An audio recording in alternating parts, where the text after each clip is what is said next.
Welcome, everyone, to the Bee Shifter podcast. John Vance here, along with Josh Blum, John Eadiccio, and Grant Light today.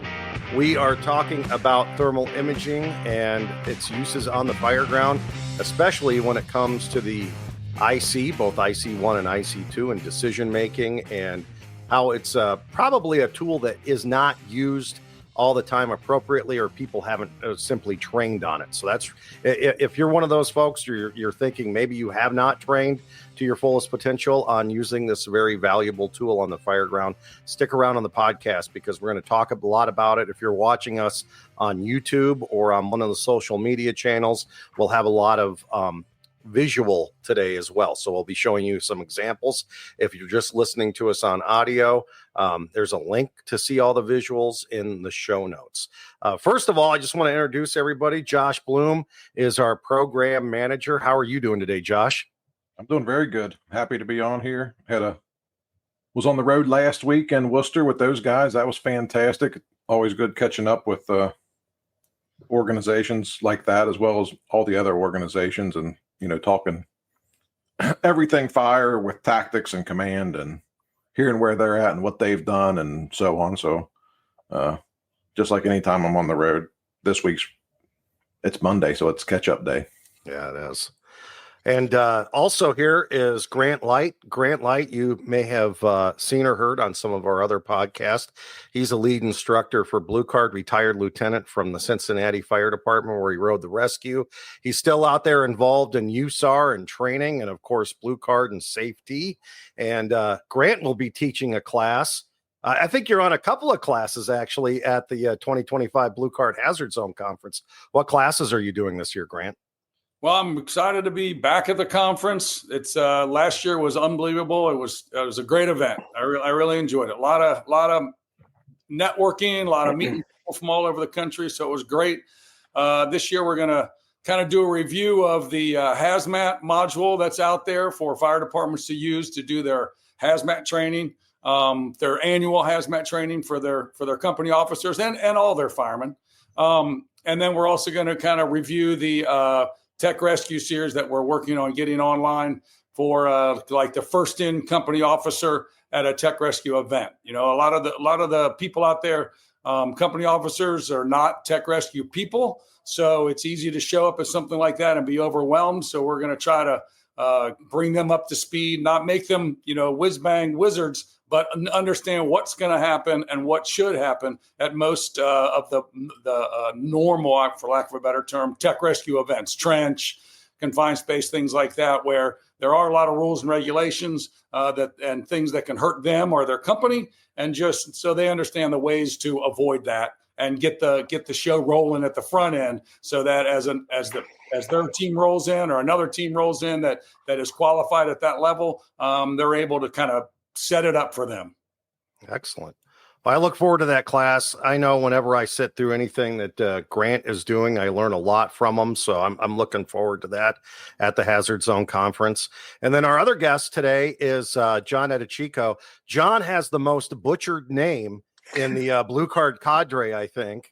Am I saying that right? Do I say your name correctly? You say it perfect. All right, good. Because it's funny. Somebody will say like Eadiccio or Eadiccio, and it's like, who are you talking about? John Eadiccio. Yeah, who would do that? John is also lead with the safety program. So if you're out getting the safety prop delivered to you, you might have met John, and he's the one who does the trainer for that. He's also an assistant chief of the Laughlin Fire Department in Ohio. And John, you are at the conference this year too. What are you bringing us? Yeah, so this year we're doing a pre-conference with the safety program. So we're going to do the full 8-hour presentation on day one, and then do some live demonstrations with the prop. And then students get the opportunity to purchase that and get delivered straight to their fire department from there. I'll be doing the demos again out in the parking lot. I believe one time during the 2-day conference, and I'll be doing a thermal imaging class focused on what we're going to be talking about today. So nice. I'm looking forward to it. It's awesome. I had a really great crowd last year, and trying to expand those people and getting those firefighters and company officers and decision makers a little bit more in tune to thermal imaging. So it's something that we all need. Nice, John. Hey, John, and as always, Grant Light never gives himself credit, so he might have forgot actually, but he's got the Mayday workshop. Oh yeah, that's right. So, and that's filling up. So last year we ended up with 100 people or so in that Mayday workshop, and this one's filling up this year. So if you missed it and you want to catch the Mayday workshop, the conference is a perfect opportunity to do that. So I think Grant has his name attached to more classes than any of the instructors this year. I thought that he had the most, it seemed like. So he's going to be a busy guy. Hey, Josh, he's the smartest. Yes. Back to safety and what John Eadiccio will be doing. This is the first time that this class has been offered, the train the trainer without the prop. Is that correct? Or one of the few times? And it makes it a very cost-effective way of getting this training. Can you tell us about that? And then if someone decides to get the prop after they go to the class, how does that work?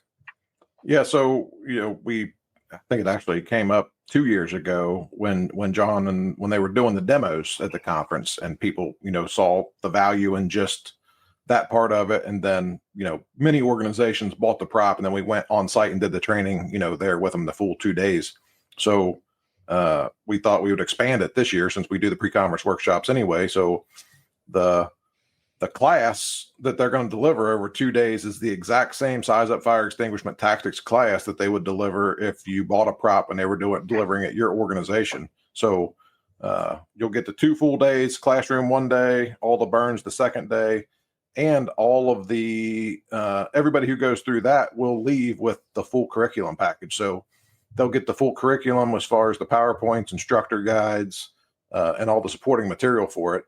And then they'll be able to buy the prop direct from us if they chose to, after they've gone through this 2-day training at a much reduced price. So basically, they're getting all of the training on the prop and all of that, and then we're just delivering the prop to their organization, shipping it to them, and we're not coming on site at their fire department and delivering it. So on the back end of it, the savings is not sending 2 instructors for 2 days to your fire department to do that training. So here we're just capturing more fire department instructors coming to get the training at one time, and then we'll just deliver the prop to them on the back end. So it's about a 40% cost savings when you look at it. Normally $9,500, and I think don't quote me on this, I think it's $6,500 ish if you buy the prop after the conference. So it's just another avenue. And even if you don't buy the prop, it's still 2 great full days of training, and you still get all that classroom curriculum, which it's without question could be broken into 40 hours of training. I mean, there's just so much in there that has been everything from size up to application of tick use at the 8 functions of command to capabilities of personal protective equipment to fire's impact on buildings to flow path and fire. I mean, yeah, it's it's a lot. So, well, we want folks to join us this year. Go to bshifter.com, click on the 2025 Hazard Zone Conference. It has all the information there on the classes, the instructors, both the pre-conference, which John and Grant are a part of, along with Josh. Josh, too, is going to be at the Mayday workshop this year, in addition to every other probably, too, because Josh is in charge of the whole thing. And get signed up now, because there are still hotel blocks left, but those go fast. Once they're gone, and we want you to be able to get that discounted rate. So go to bshifter.com and go to the section marked 2025 Blue Card Hazard Zone Conference. Yeah, that safety pre-conference train the trainer, I think there's just 8 seats left in there. So it's and we keep that class limited. So we will not expand that class, because we have to have like that one-on-one hands-on, approach for everybody to get the most value out of it. So, all right. Well, today the topic is thermal imaging cameras, and these guys are certainly experts in the use of them. And I think so often in the fire service, we don't do enough training on this very valuable tool that is riding on our apparatus, and that I see people have dangling from their turnout gear a lot of times, but they're just simply not using it. So let's get in today talking about using it for size up, decision making, and really where we start off with the moment that we take it out of the charger and we're walking up to the scene and starting to observe and process what we have. Step one, take it out of the charger, out of the truck. 100%. You can't, it does you no good inside the apparatus. We learned about that with Project Mayday. 38% of the time, LODDs, the tick was on the truck. So we need to get it off the truck and start using it as training. You know, we bring it up all the time when we go out and do our safety program. How many times do we train with a halogen bar? All the dang time.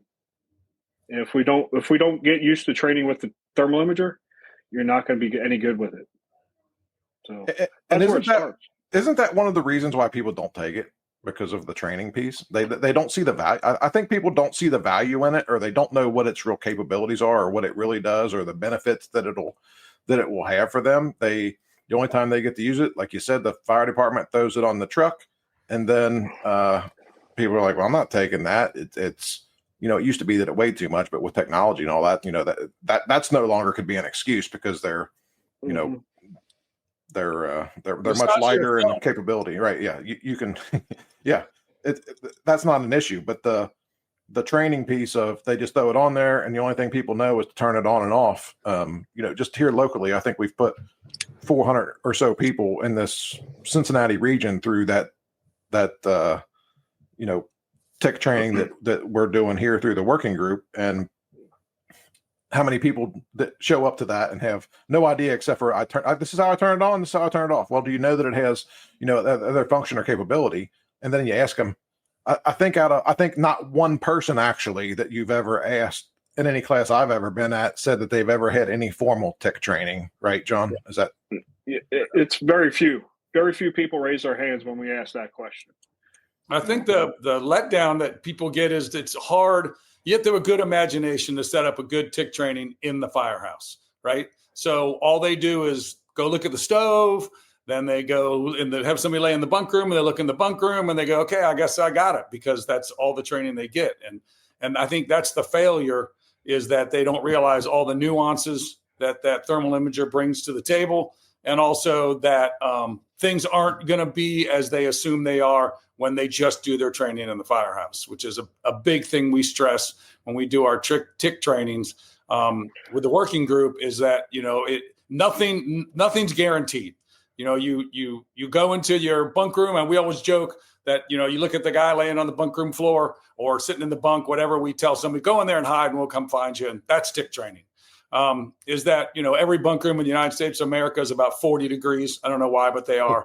So the person laying in there stands out like a big neon sign, right? A big giant white blob. And we joke a lot about the white blob. The problem is that in a real incident, you're not going to be the white blob. It's, you're not going to have a 40-degree background, or, 72-degree background and a 98-degree U. Right?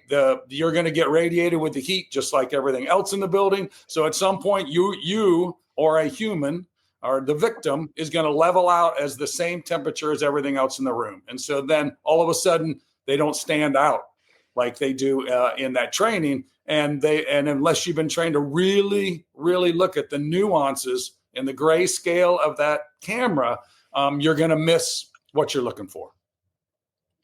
One thing I meant to mention up top too is that this is just going to scratch the surface today. There is so much material that we have to go through. So in order to keep this digestible, there'll probably be several parts to this conversation, because my head's spinning already from what you guys are talking about. So just so everyone knows listening, there will be further conversations on this. We're not going to be able to get to all of it today. Go ahead, Josh. Just from what Grant said, right? It's the training in context thing. We have to make it as realistic as we can possibly make it.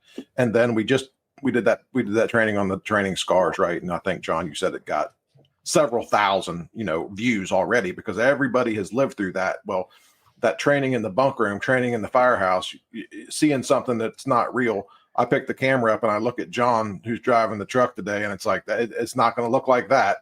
But that's that slide that I got, right? And that's what I think the value is of it. So that's a training scar thing, which I think leads to people, their lack of understanding of using the equipment and what it does for us and capability drives that we don't pick it up. And then we get into a hurry, right? And it's like, well, there's no value in that. And it's like, well, it comes back to the first 5 minutes. Looks like the next 5 hours. Well, if I can pick up something in that first 5 minutes, it's going to save me probably on the back end also. So,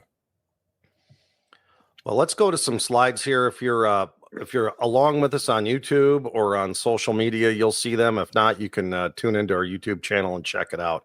So first of all, let's talk about some of the first images that we're seeing so we can break it down to the listener, what it is that we're looking at and what are we looking for with the thermal imager. So just real quick before those guys jump in and explain some of this, all of these images were from, the series of TIC training that we continue to do with the working group. So all these trainings are taking place at Colerain Township Fire Department here in Hamilton County, Ohio, and they support, this region's, training.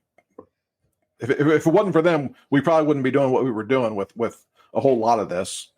So we continue to get valuable images and curriculum and material, developed, from that site. So I just wanted to put that out there and give a little credit to where some of this stuff came from. And then obviously the work that the working group and Grant and John put into all of this training that takes place, as well as Eric Phillips' engagement with it and others that continue to engage to try to improve themselves, but improve our industry and explain to all of those people what we don't know, what we don't know. So we can jump to these pictures. Yeah, I'll jump on that with Josh. The group that we have, a bunch of real stewards of this craft. We all learn together. We're doing these classes and continuously having conversation after conversation about this stuff. But to describe these images, so the picture on the left is our GoPro, our naked eye, looking at the burn room. So if you look at that picture, it doesn't look like much is happening, right? There's not a whole lot of smoke. You see a little soot staining, but that's old. Obviously, we're in a burned building, so there's some soot staining on the exterior of this structure, but there's nothing really going on.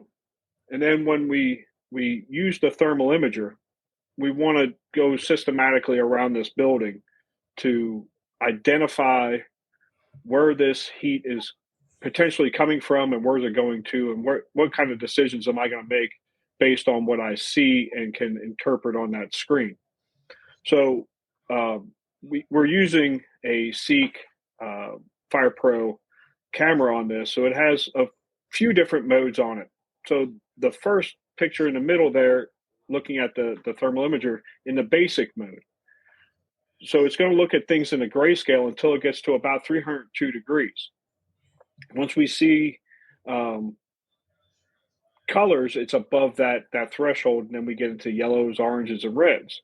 But we're not seeing a whole lot of color. So the building is kind of holding on to that heat a little bit through the insulation, through the building products themselves. So drywall is holding it back a little bit. So we're not seeing the high heat, but we are seeing some whites, and we can take a look at that foundation as well. So we're really kind of trying to observe from the foundation all the way to the attic space. Especially here in Cincinnati area and all over the country, there's places that have basements. We want to evaluate what's going on below us to really make good decisions. So we're seeing a little bit of heat coming around that window in the grayscale.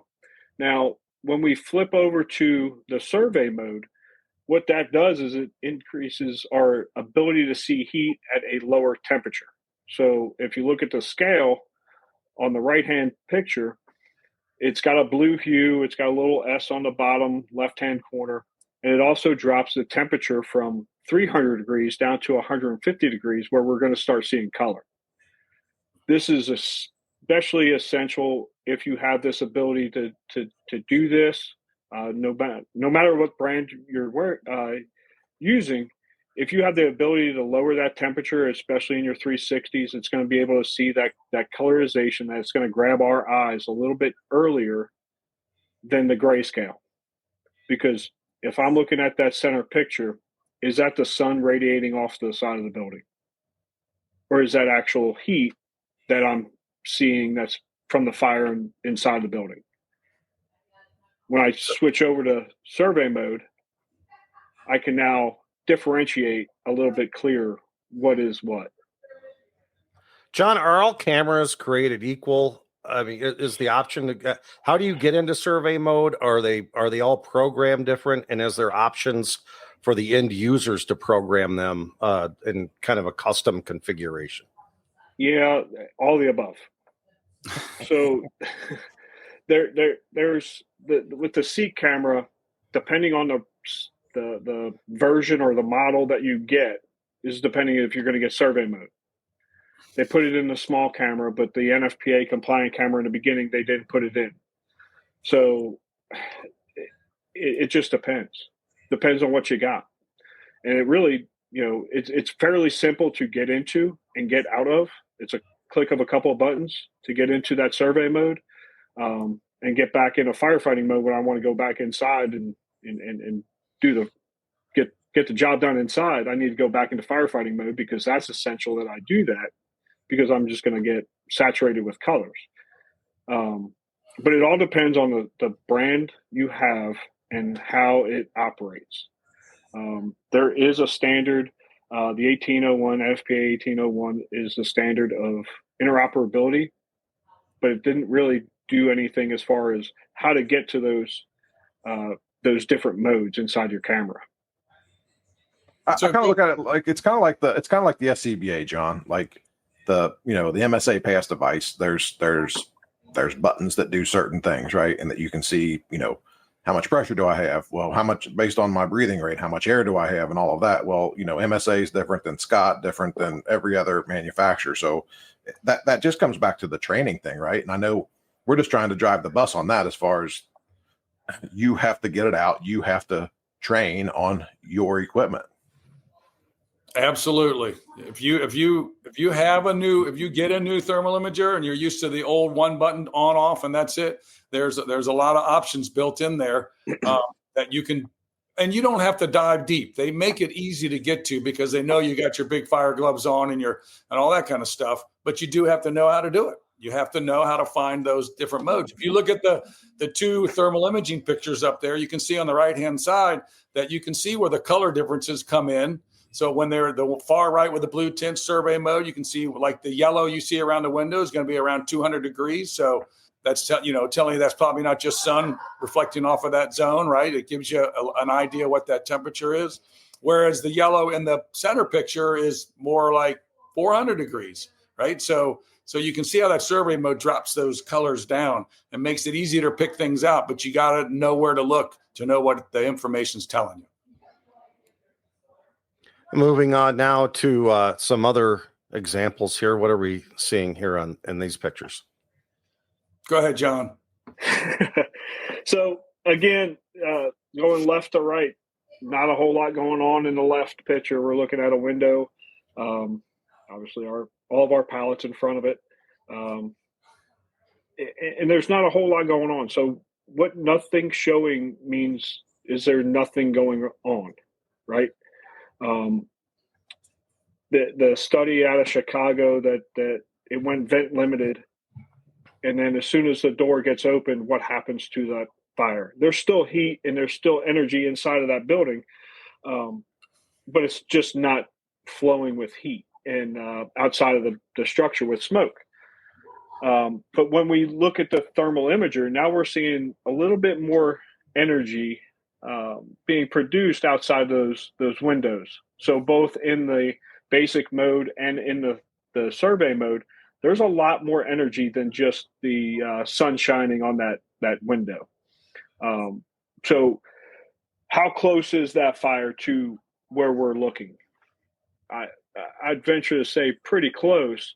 Obviously, I know the building, but the way that heat is starting to grow, and we're getting temperatures closer to 300 degrees on that survey mode at the top of the window. Well, what happens when we open that door or open that window? And this is all based on, we want to make the decisions of where we're going to place our hand lines to make us better, get to the fire quicker, and make this firefight an unfair advantage in our position. Yeah, I think one thing is we have to understand the limitations that we have with the naked eye and what we can see visually on the outside of the building, which I know people don't talk as much about with size up with a thermal imaging camera on the outside of the building as they do. Well, I crossed the threshold, there's smoke in there, so now I want to use this camera because I can't see. And it's like, well, just these first two slides show you the value of taking the camera off the truck and using it, right? So I want to make sure that we tie this back to the size up factor of that there's a working fire inside that building. It's not producing that without a fire being inside the building. So that's a factor. And then it helps us with where is the fire now? And it can also help us with wherever the fire isn't now is maybe where the fire is going to go to. So, it's not all inclusive. It's not telling us, it's not telling us a story about this is exactly where I am, but it's another piece of the whole size up piece of evaluating the critical fireground factors, understanding building construction. What's this building made of? Where's the fire going? What is the camera telling me? So you have to tie all of those pieces together so that the standard conditions, if you will, that we use in Blue Card, it helps us so that then we can make an even better incident action plan to take standard action so that we end up with that standard outcome. If I know where the fire's at when I pull up and it's on the outside when there's flames visible through my entire career, that's like, okay, well, I feel a whole lot more comfortable about that. But when you pull up and it's that picture on the left, but you cross the threshold and it's like, smoke to the floor and can't see nothing. It's like, I hope we find it before it finds us. Well, this tool helps us do that. And it all starts on the outside of the vehicle, as John said. The nothing showing thing means absolutely nothing. When we pick that camera up and look, it's like those pictures were all taken at the exact same time with a naked eye camera, a camera in basic mode, and a camera in survey mode. So you have to use the tools to its fullest capability, with the biggest tool, as Grant Light would always say, being your brain. Right. You imagine the confidence you have if you're doing your 360 and you see that on the right-hand slide, and then you come around to the front with your crew who've laid a hose line to the front door, and you know exactly where in the building you're going, right? You know you're going to go in, and it's in and to the right. I know this burn building, so if you went in the A side, you'd be going in and to the right, and you know exactly the fire's right there. At least I know there is fire there, and maybe other places in the building, but it's there. And that really brings that confidence level up when you're getting with your crew and getting ready to go in, that you feel confident, you know where you're going and what you're doing. Just like you said, if it's blowing out the window, it's a piece of cake. I know exactly where I'm going, what I'm doing. Now it's hidden to the naked eye. But so one thing, when you look at these pictures, just imagine the confidence you have if you're doing a 360 and you see the picture on the right with your thermal imaging camera. The confidence you have as you come back around to the A side of the building and say, hey, I know exactly where this is, right? You tell your company members, your firefighters, if you're the officer, I know exactly where this is. We're going in. I know this building. So I know from the front, from the A side, that you're going to go in and go to the right to get to this space. And it's, as Josh said, when you have a working fire and flame coming out the windows, it's easy. You know exactly where it is. Like we got this. The not knowing, when you look at the picture on the left with just your naked eye and that's all you see when you circle the building, then there's this big giant question mark as you cross the threshold. I think something like this just builds everybody's confidence, right? You get it. You go into survey mode, you see that picture on the right, and you know pretty much where the fire is, or at least the general area inside that building where the fire is, and you can very confidently make your move to get there and put that fire out. I think that is a huge thing that's never really discussed, is just the confidence that you get out of knowing information, right? Having data, sticking it in your big brain, and acting upon it.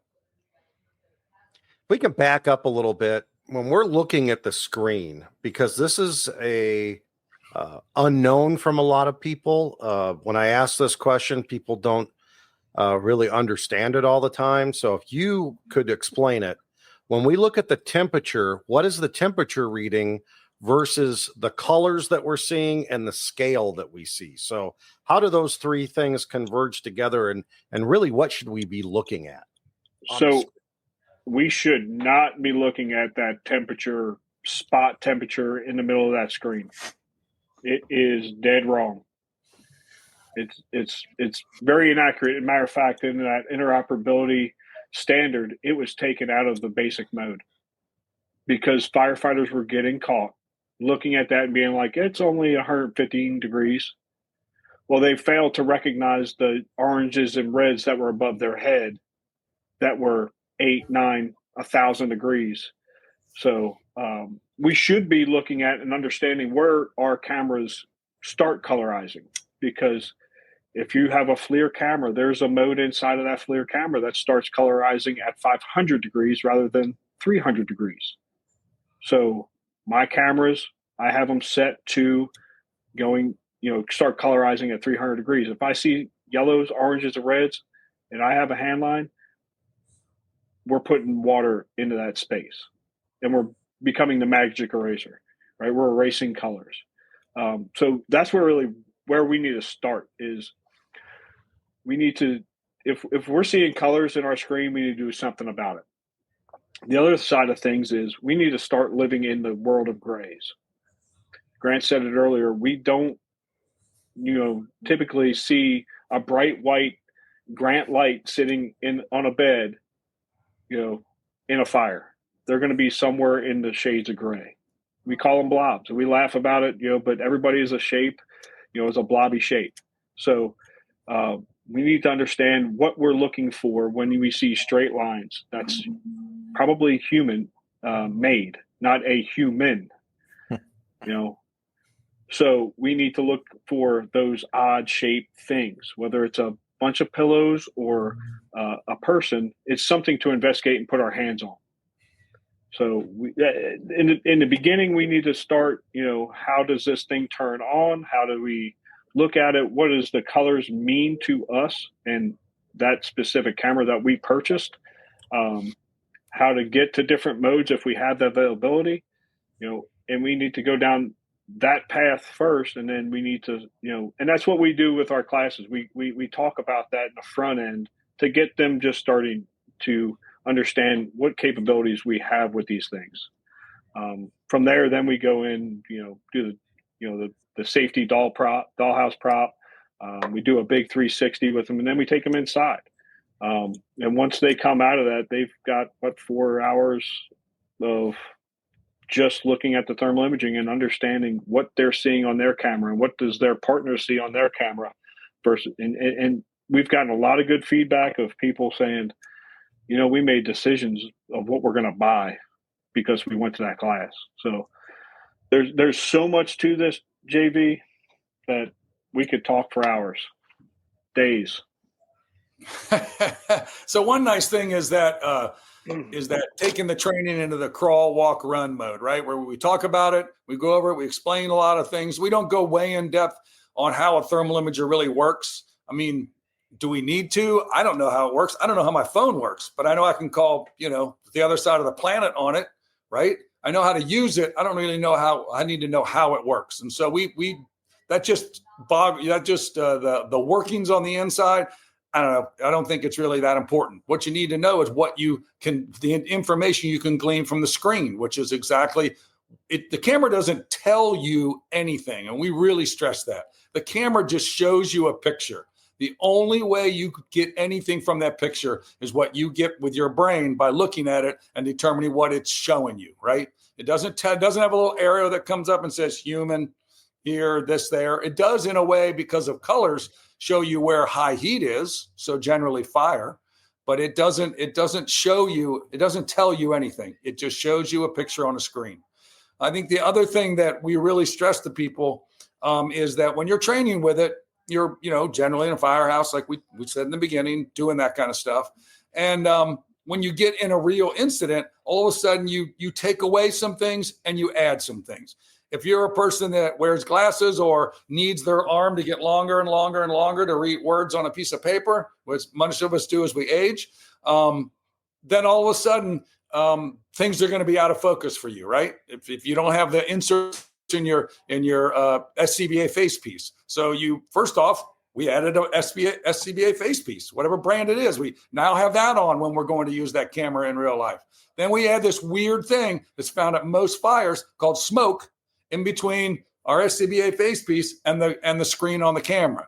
And as that smoke gets thicker and denser and more prevalent, all of a sudden, just to see the screen on the camera, you got to get it closer, which in turn then makes a lot of things out of focus. So everything is kind of working against you when you really, really need it. And you have to be able to work through that, but you have to be able to know that's going to happen. If you don't understand that all those things are happening against you, then you're going to just be like, this thing is junk. I can't see nothing on it. Well, yeah, you put on a face piece, you added smoke, and you had to pull that camera closer, the denser that smoke gets. So you have to be able to work through those problems and not work through them in the heat of battle, work through them in a training scenario where you understand now how those things are going. I think one of the big things when we're training people is that we take them in a space and we say, you have zero responsibility for anything going on in here. You don't have to worry about the fire. You don't have to worry about people. You don't have to worry about anything other than you figuring out what you can glean from the screen on that camera. So you just are looking at the camera and you're seeing, people are like, I never noticed this before when we point stuff out, because they just don't have time to pull it out, right? In a real fire, you don't have time to all of a sudden have this momentous aha moment. But in a training fire where you have no responsibility other than to use that camera and figure out what it's trying to show you, that's where those moments happen. And then they carry those on into their real life experiences when they use them in a real fire. I just want to clarify real quick so that nobody gets confused on it, that the training they're talking about there is like where you go next at your fire department after you've maybe done the safety training. So we do not do interior live fire training during the safety size of fire extinguishment tactics blue card training. So I just want to make sure that everybody understands that piece of it, that we're talking about the training that is done here locally after everybody's already gone through the 2-day size up fire extinguishment tactics training, then taking it to the next scaled thing, right? So that crawl, walk, run. So we're almost when we're at the burn building, we're at a trot before they go into the run. So really the training we should be doing post going to the safety classes, getting into your class A burn facility and getting the tick out and continuing it on, right? Yeah, sure. Absolutely. Yeah. And nothing we're doing is secret or whiz-bangitry or super fancy. I mean, if somebody had a question, I'm sure you could email one of us and we would explain what we do and how we do it. We want people to do training. We want people to get good at the tools that their fire department, very expensive tools that their fire department provides to them, and that can save their life and save a civilian's life and save another fireman's life. So if you have questions about what we're doing, email one of us and we will gladly kind of lay out what we do. It is, like I said, it is not super high-end stuff. It's just giving somebody a chance to really use a thermal imager in a fire with no responsibility other than looking at that thermal imager and having somebody else point out like things that they may be seeing that they didn't understand what they were. So on this slide, we're looking at a man door right now. We've changed slides. What are we seeing here, and really what should we be thinking about before we open that door? We should be considering flow path at all times. So connecting the dots. So if we got the whole picture of the 360 that we were at this building, we would see some heat movement throughout the building. So that tells us a couple of different things about the building, right? So obviously, where's the majority of the heat? Where's it going to? And what type of floor plan do we have? Do we have an open or closed kind of floor plan? I live in a house that's built in 1902, and back then every room, including the kitchen, has a door, right? So I have a pretty closed floor plan. Well, what did they do probably in the 70s or 80s? Every door came off the hinges, and now I have an open floor plan to allow whatever to go around the entire house. So, if this room was isolated, we wouldn't see any heat energy moving throughout that space.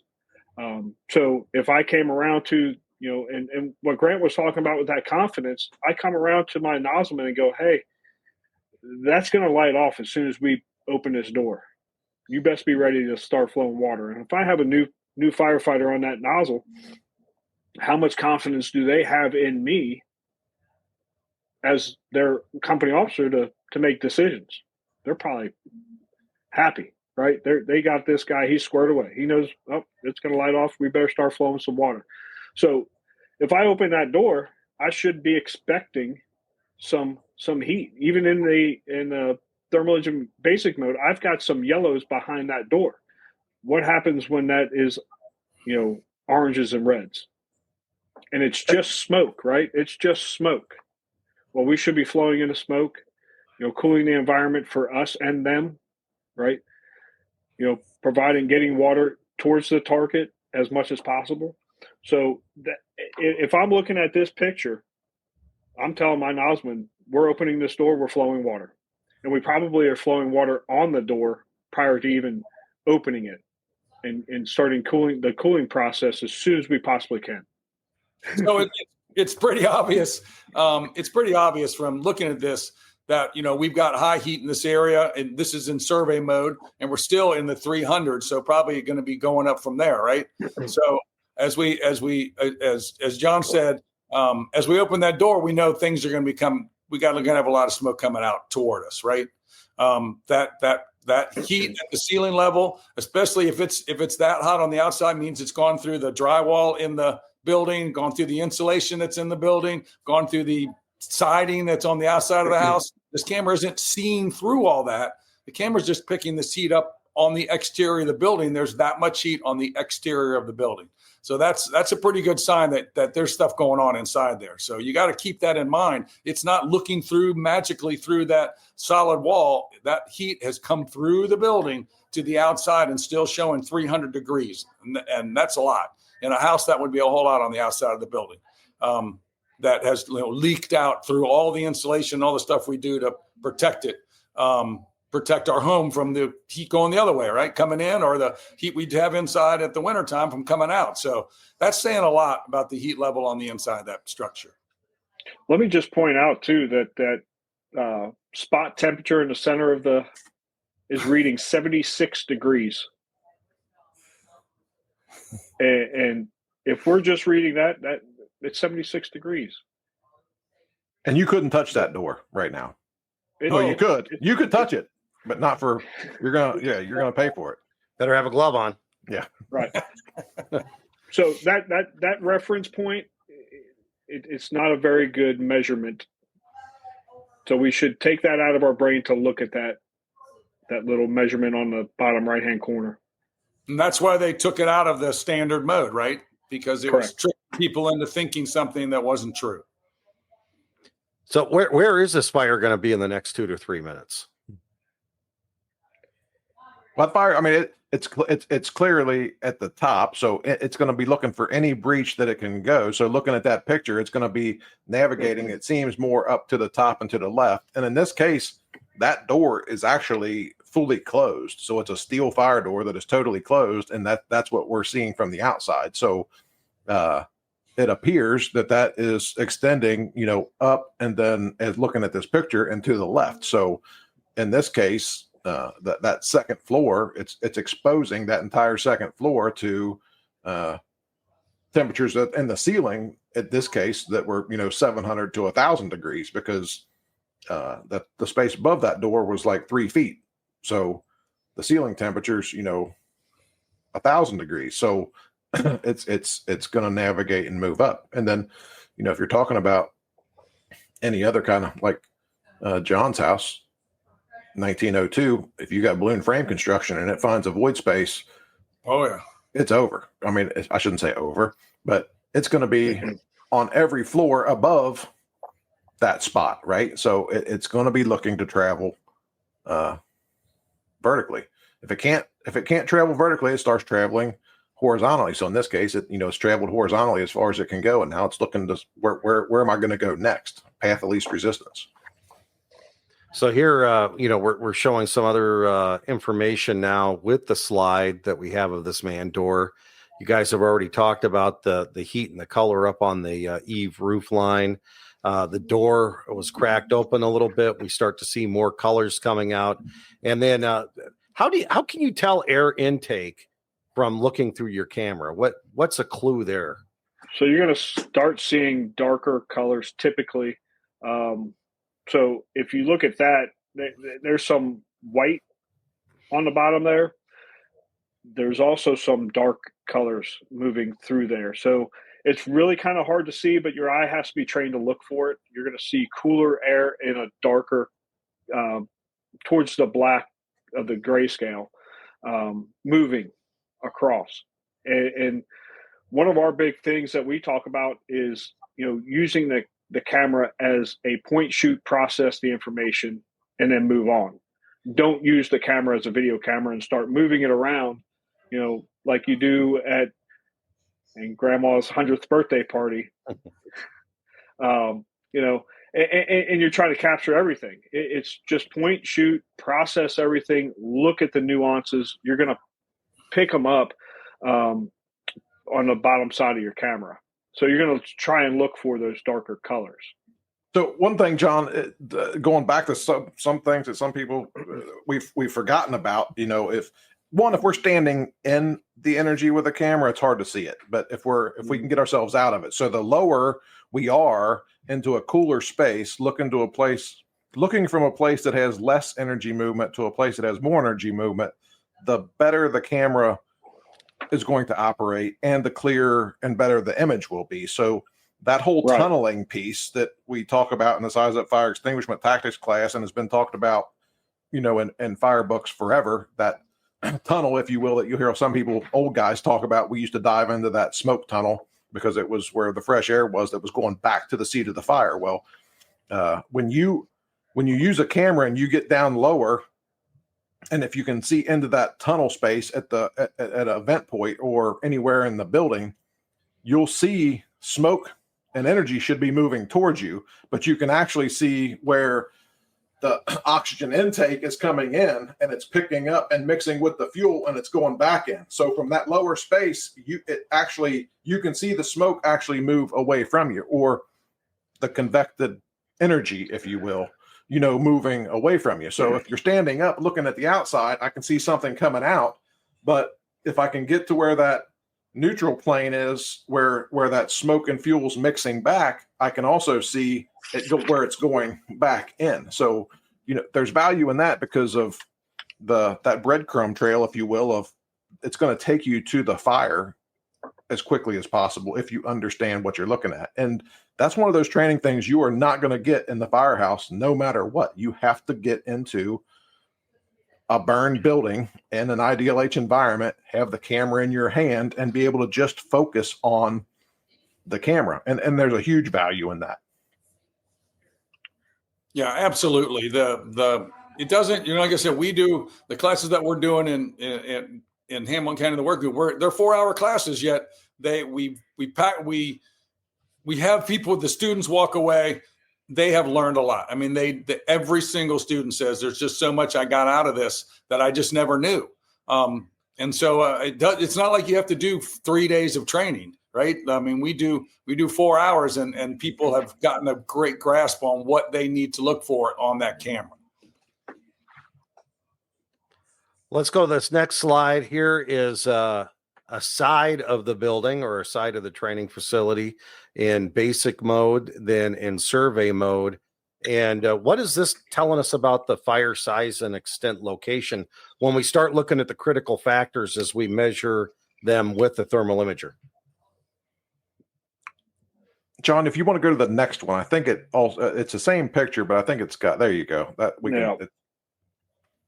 So what we're looking at is the bulk of the main fire is on the left-hand picture. You see it circled there on the first floor. You see it light up a little bit brighter in white. Really hard to tell.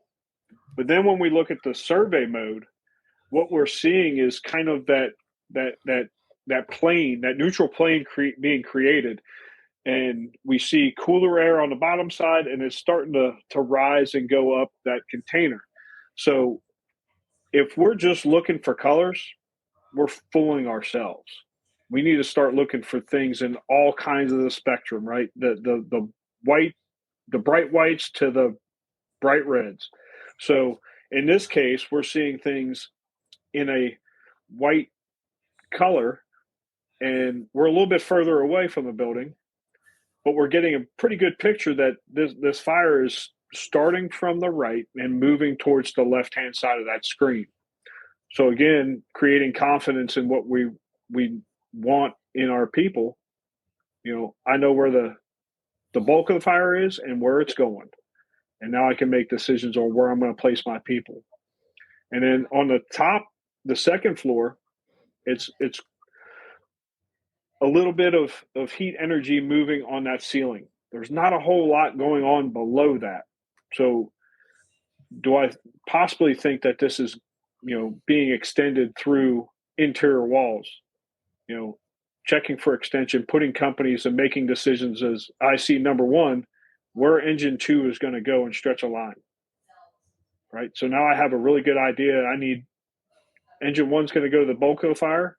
And before engine 2 gets above me, I need to put that fire out and get them up there and check for that extension before it gets into the attic space and runs the building down to the ground.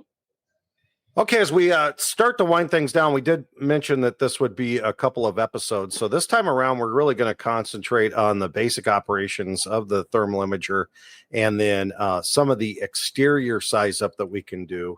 We'll come back and talk about interior size up and using it for interior decision making. So let's look at some real life pictures right now. We have an incident. What are we looking at here, and what should we be looking for with this picture? So this is a story and a half residential structure here in Cincinnati. So as I was walking around the Charlie side, I got a pretty good idea of, like, I got smoke coming out of a gable vent, and not much heat on the on the fire mode. So you can see some heat energy coming out of that gable vent. See a little bit of white. You can also look all the way down at the bottom, and you can identify that there's a sub level that we're evaluating, and it's rather cool. So I can look now at that one picture and identify a few different things. Where's my heat energy coming from? Do I have any heat energy going to be below me? And where am I going to direct my crews? So if I go to the next picture on survey mode 1, this one here, it's the same picture, but now I'm in the survey mode, which drops my temperature down to 150 degrees. And now I'm seeing colorization at the very peak of the roof. So again, building confidence in decision-making, where am I going to deploy my people? The majority of that heat was on that second floor in that void space. And these are very common homes in this area. You know, we've got some knee walls and some void spaces up in that peak that I need to get them up there, and I need to pull that ceiling down and get water on that immediately. Otherwise, it's gonna get into another void space and create bigger problems. So looking at that, I'm kind of verifying what I'm seeing with the fire mode into survey mode. And if I go to fire mode 2, which would be that picture, yep, I'm looking at that again. Are we looking at the sun reflecting or is that actual heat? Well, we got some smoke or heat energy coming out of that gable vent, but there's not a whole lot that I see that would lead me to believe to know where that fire is. This is, mid-afternoon fire on a hot spring summer day, and the sun reflecting down. Is that going to mask something? So looking at survey mode 2, does that tell me a different picture? Does that paint exactly what I need to do? I now need to verify what's going on floor 1 inside that attic space, inside that little bump out on the Charlie side. So looking at all those things, I can make some really good, solid decisions as a company officer, or if I'm put in Charlie as a sector division boss, about where I need to put those companies and make decisions based on what I see. This is just another piece to the puzzle. I'm not going to get 100% of the information, but I'm trying to get as much as I possibly can to make the decisions that I'm going to make. So I think these pictures do a wonderful job of explaining exactly what we're going to need to be looking at. Guys, I have a question. Just how long, because you said don't use it like it's just your video camera or your phone, but how long do you let that process? Like what's a good amount of time to point and let it process what it's looking at before I can move on and continue sizing up other parts of the exterior? Personally, I think it comes down to training. A better trained eye, a guy that's into it, is going to pick it up a little bit quicker than the guy that doesn't use his camera as much. But I would say probably no more than 3 to 5 seconds. And it's more like it's like a still. I like to tell people it's more like a still camera than it is a video. And it is not a video camera. So it's more like a still camera. So literally thinking about how long it would take if I was going to just hold my phone up and take a picture, it's capturing that snapshot. But also, without going into kind of what Grant was talking about, all those details of what camera you have and the refresh rate on your camera, it also matters, right? So it's that the best answer is what John said. Like, you have to go out and put that tool to work for you. And, quite frankly, we're the decision maker. It's not giving us a diagnosis. It's not the new Life Pack, 35 that's $75 million. And, it tells you there's a whatever bundle block on the whatever. And next thing is it's going to tell you what to do. And it's like that's not the camera. It's a snapshot of energy. So we have to use our brain still and think, but it is another layer to help us with our decision making without a question, because it's filling that void of what we don't know. And the energy is what gets us, right? So that's what we're looking for. We're looking for the energy and also looking at where is the energy not. I think there's 2 forms of processing here, right? There's the processing of the camera, taking the heat energy and making that picture. And then there's the processing going on in your brain as to what that picture is telling you and what your action should be because of it.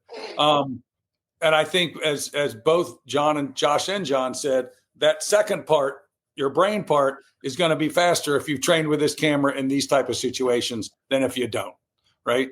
And I think that second part is the most important of all the processing, is because that leads to the big decision making, right?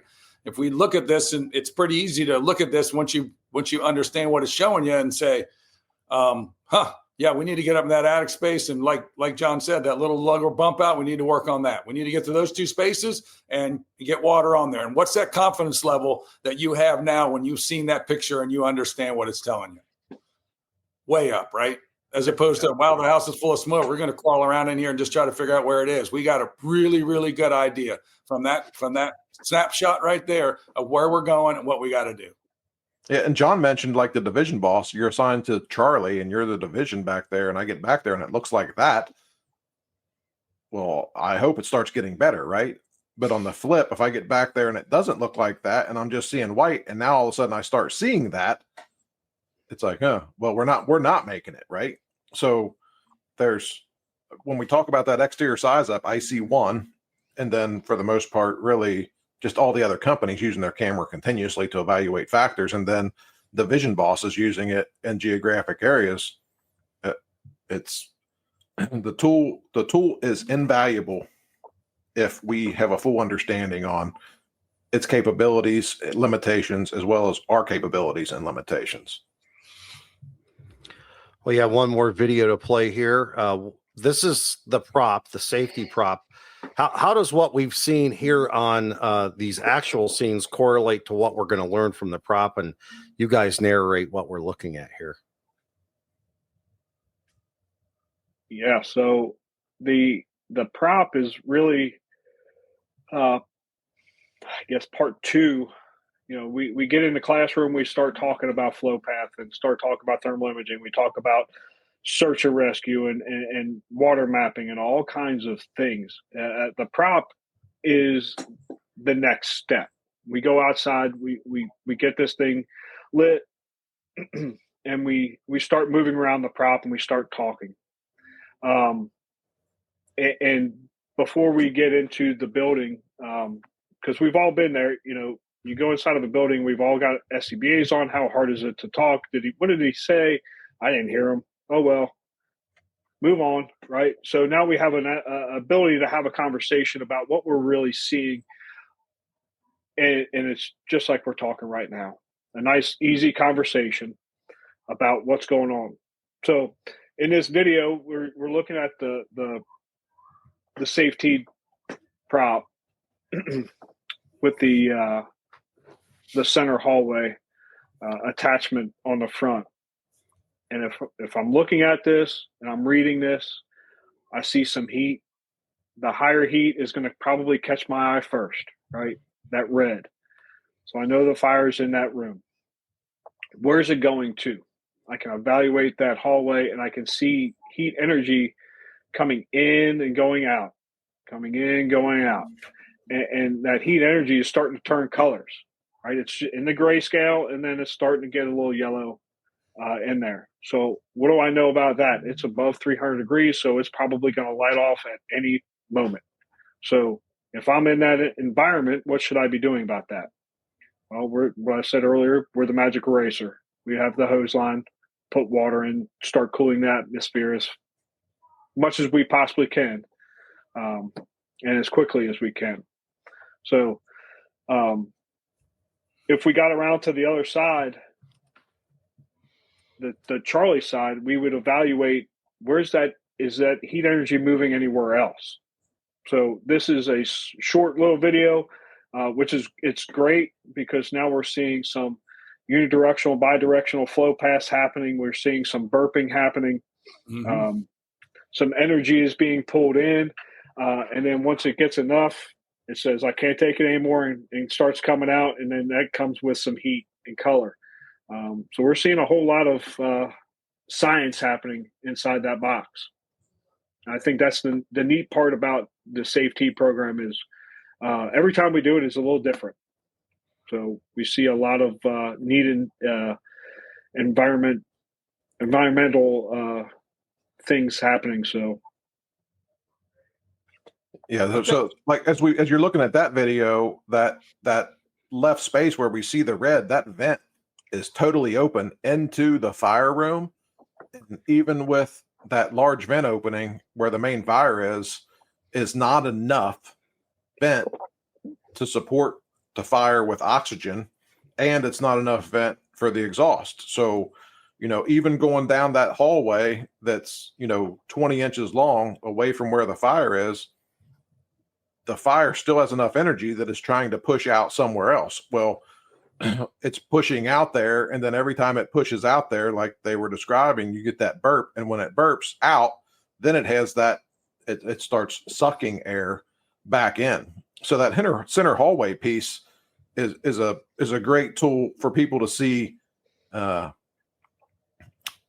It's just like a center hallway. So that apartment's on fire, and I open the door. Now, what's the center hallway look like? And we see that center hallway turns into a blowtorch, which is something we talk about, right? So it's like when you open that door to into the center hallway and it's venting already into that hallway, we got to be ready to flow water into that space. So we have a whole bunch of organizations that use this tool as the kind of a pre-burn piece for before they even go into their, quarterly Class A fire building burns and drills, just so they can have a discussion of, we're not just coming down here to do the same fire that you do all the time, where there's a fire in this room and you're going to go in there and put it out. Okay, pack your stuff up and go home.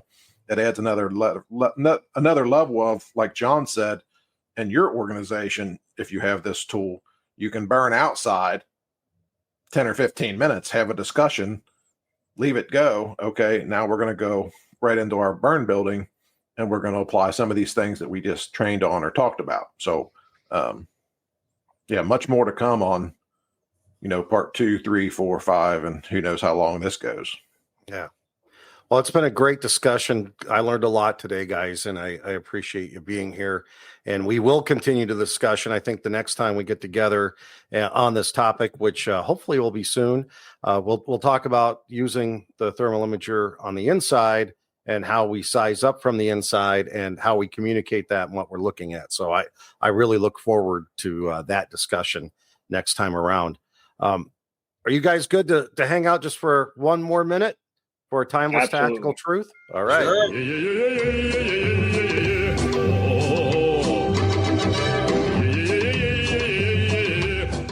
Timeless tactical truth from Alan Brunacini. The constant companion of complexity is chaos. It's funny. I've been searching all of Alan Brunacini's works lately for more quotes because we love to use them. And he talks a lot about chaos and where it comes in for us to quell the chaos and make things so they're not so complex. And he did that with his teaching. And I don't know, you guys speak to however you want to speak on this today, whether it's use of thermal imagers or other information tools that we have. But how can we take something, especially when we have complex information, make it not so complex, and then take the chaos away? Most likely, the simplest answer is the right one.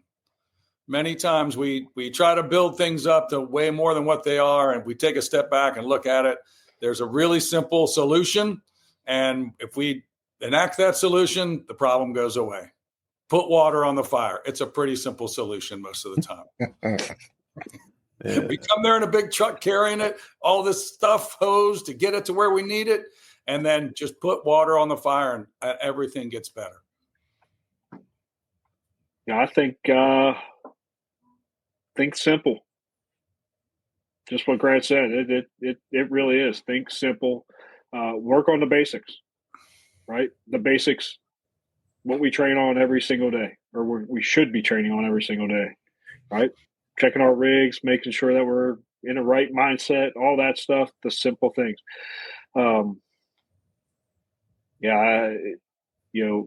I think about, as this quote came up, for the love of the game, I'm a huge baseball fan.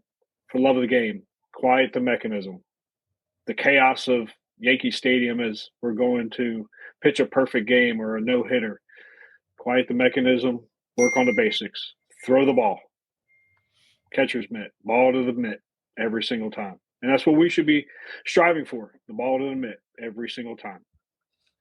Yeah, John, mine is like it always is. We let all of the other things get in the way of what we were really called there to do, and that is to make it better. And when we arrive to the scene of an incident, at that very second, it should start getting better. And nothing really should stand in the way of us making good decisions and using the system to make it better, which just comes back to what Grant said. When we put water on the fire, it makes it better. But when we want to do all these other things because that's what we believe or that's what somebody told us and not focus on putting water on the fire, it gets worse. And we've all had that experience of, why were we doing all that shit when we weren't getting water on the fire? The first line stretched short. Oh, the second line stretched short. But we were doing all these other things and didn't support getting the first line on the fire. So Yeah, keep it simple. Don't make it more than it is. You don't have to have the latest whiz bang super secret thing that some guy made up and told you that has never been to a fire before and wants to tell you that it's going to work. So yeah, keep it simple, stupid. Put water on the fire. The fastest way to do that is to know where the fire is. And you can do that by using a thermal imaging camera if it's not obvious. So man, you brought me all the way around. I like that. That's great. That was awesome. Any final thoughts today, guys, before we go? Thank you, John Thanks Vance. for having us.